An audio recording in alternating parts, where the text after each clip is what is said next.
কি বন্ধুরা, এই ঝগড়া দেখে কি তোমরা ভয় পেয়ে গেলে? একদমই না। আসলে এই ঝগড়াটা আমাদের বাড়ির পাশে হচ্ছিল। তো আমি দেখে ভাবলাম যে একটু ক্লিপটা তোমাদের দেখাই। তো welcome back to my channel Puja and মৃত্যুঞ্জয়ের আরেকটা নতুন ব্লগে। তো দেখো বন্ধুরা, এখানে একটা আজকে কি হয়েছে, আজকে একটা ছানার তরকারির রেসিপি তোমাদের শেয়ার করব। কেন শেয়ার করব?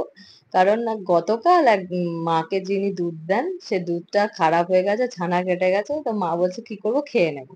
তা আমি বললাম যে না, একটু পনির করা যায়। যাই হোক, কিছুই করলাম না। পনিরটা তোমার হচ্ছে,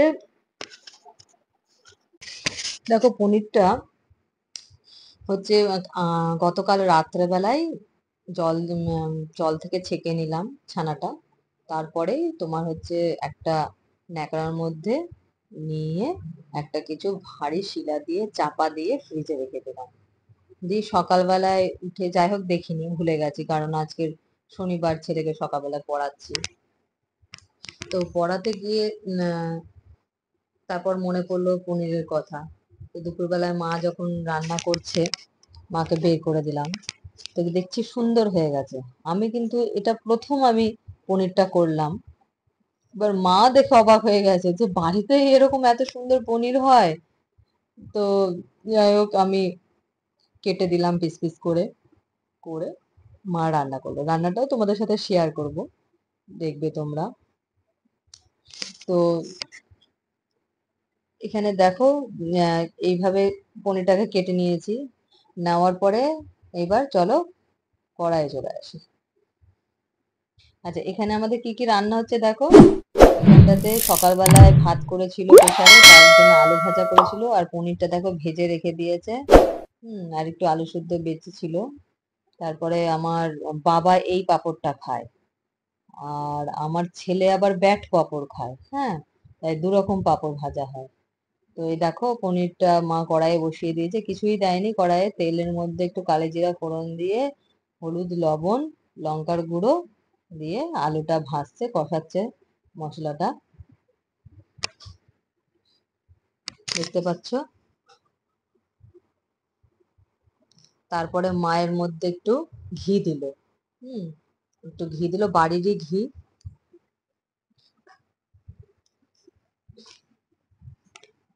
দিয়ে এবার জল দিয়ে দেবে এখন। তারপরে জল ফুটে উঠলেই পনির গুলো দিয়ে দেবে। দেখো জল দিয়ে দিল। এবার ঝোলটা ফুটে উঠলেই কি হবে, পনির গুলো দিয়ে দেওয়া হবে। তো এইভাবেই পনিরের তরকারি করলো, হোমমেড সম্পূর্ণভাবেই।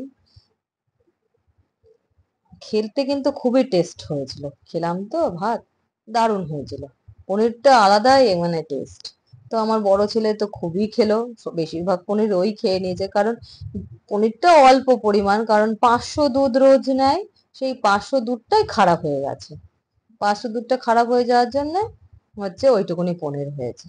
এখানে আমের চাটনি করেছে দেখো। আমের চাটনি, প্রথম কড়াইয়ে আমের চাটনি করে। আর এই যে পনিরের তরকারিটা মা তুলে রেখেছে। হুম আর এদিকে ডাল, আমার ছোট ছেলে ডাল দিয়ে ভাত খায়। ডাল আজকে যেহেতু শনিবার তাই নিরামিষ। আর এই যে ভাত করে রেখে দিয়েছে। হুম আর এর মধ্যে আছে ওই আলু ভাজা, তোমাকে তো আগেই দেখিয়েছি প্রথমে। আর দু রকম পাঁপড়, এই যে এই ব্যাট পাঁপড়টা আমার বড় ছেলে ছোট ছেলে খায়। তো বন্ধুরা, আমরা তারপর খাওয়া দাওয়া হয়ে গেল বিকেল 5টা, সাড়ে 5টা থেকে ওর অ্যাবাকাস থাকে। তো অ্যাবাকাসে আমার দিদি দিয়ে এসছে। দিদির স্কুল ছিল, স্কুল থেকে আমাদের বাড়িতে এসছে। বাড়িতে আসার পরে ওকে নিয়ে যায়, আমি যাই না, কারণ 2 ঘন্টা বসে থাকা অসম্ভব ব্যাপার। তো চলে গেলাম ওকে, 6:45টার দিকে বাড়ি থেকে বেরালাম, সন্ধ্যা দিয়ে বেরিয়ে চলে গেলাম। দেখো এটা হচ্ছে অ্যাবাকাসে যায়, এই রাস্তা দিয়েই যায়। এই রাস্তাটা কিন্তু গঙ্গার ধারে রাস্তা। রাস্তাটার ডান দিকে এরকম বহরমপুর শহর, আর ঠিক রাস্তাটার বাঁ দিকে গঙ্গা নদী, ভাগীরথী নদী। হ্যাঁ, দেখবে শ্মশান আছে। তারপর এই যে এই স্মার্ট, বা এটা কি, এটা মার্বেলের একটা দোকান হয়েছে, টাইলস টাইলস বিক্রি হয়। আর এইখানটাতে তোমার হচ্ছে দেখো, এইখানটাতে তোমার এটা একটা মাঠ পড়ছে। হুম, মাঠ পড়ছে, টোটো করে যাচ্ছি তো, শেক হচ্ছে। এটা একটা স্কুল, এই স্কুলটা হচ্ছে আহ, Hindustani school, GTI school, Gurudas Tara Sundari. তারপরে একটা ছোটদের শিশু পার্ক। হ্যাঁ, ছোটদের শিশু পার্কের পরেই তোমার চলে আসছে এই যে এগুলো সব পরপর এখানে ফুডের দোকান, সন্ধ্যাবেলায় সব ফাস্ট ফুড, কি কি সব বিক্রি হয়, আইসক্রিম, ফুচকা, এই যে ফালুদা বলে কি একটা বিক্রি হয়, এসব বিক্রি হচ্ছে। আমি তুলতে তুলতে যাচ্ছি, এই যে এদিক দিয়েও চলে যাচ্ছে। হুম,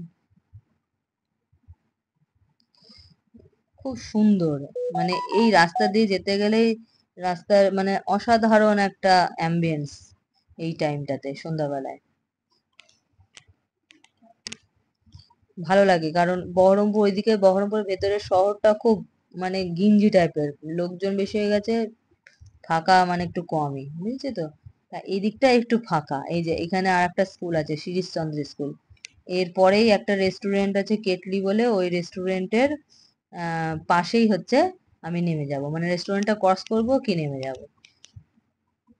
এই যে এটা একটা রেস্টুরেন্ট, এইখানেই আমি নামবো। তো যাই হোক, তারপর হচ্ছে ছেলেকে নিয়ে এসে আবার ফিরছি। দেখো গঙ্গা নদী, একটা এক ফোঁটা দু ফোঁটা কিন্তু বৃষ্টি পড়ছে। হুম, তা একটু আস্তে আস্তে দেরি হয়ে গেল। তা কারণ একটা দোকানে ঢুকেছিলাম, ওখানে দেরি হয়ে গেল, তা বৃষ্টির কবলে পড়ে গেলাম, বাড়ি ফিরতে পারছি না, এখানে দাঁড়িয়ে আছি। দেখো এত বৃষ্টি পড়ছে যে বাড়ি ফেরাই কঠিন হয়ে পড়ছে। যাই হোক, প্রচন্ড 10 মিনিট মতন দাঁড়ালাম, তারপর কমলো, তারপর ছেলে আর আমি চলে আসলাম ভিজতে ভিজতে। তো ভিজতে ভিজতে এসে তো গোটা মাথা সব ভিজে গেছে। তো বাড়িতে এসে আবার দেখো, এই দেখো বৃষ্টি হচ্ছে, এখানে দাঁড়িয়ে আছি। এখানে এটা হচ্ছে ফেরিঘাট সার্ভিস, এখানটাতে টাকা নাই। বাড়িতে এসে তোমার হচ্ছে এখানে ও হেয়ার ড্রাই করছে, পুরো ভিজে গেছে তো, ভিজে একেবারে ইয়ে হয়ে গেছে। হেয়ার ড্রায়ারটা ছিল বলে ভালো, নাহলে চুল ভেজে থাকলে না মাথা প্রচন্ড যন্ত্রণা করে। তোমাদের করে কিনা জানিও, যে আমার তো করে। তো যাই হোক, ও হেয়ার ড্রায়ার করছিল, তারপর মা বললাম তুমি করে দাও। তো আমি আবার করে দিচ্ছি। ক্যামেরাটাও আমি করছি, হেয়ার ড্রায়ারটা আমি করছি। ওকে বাই বন্ধুরা, এখানেই ব্লগটা শেষ করছি। Next blog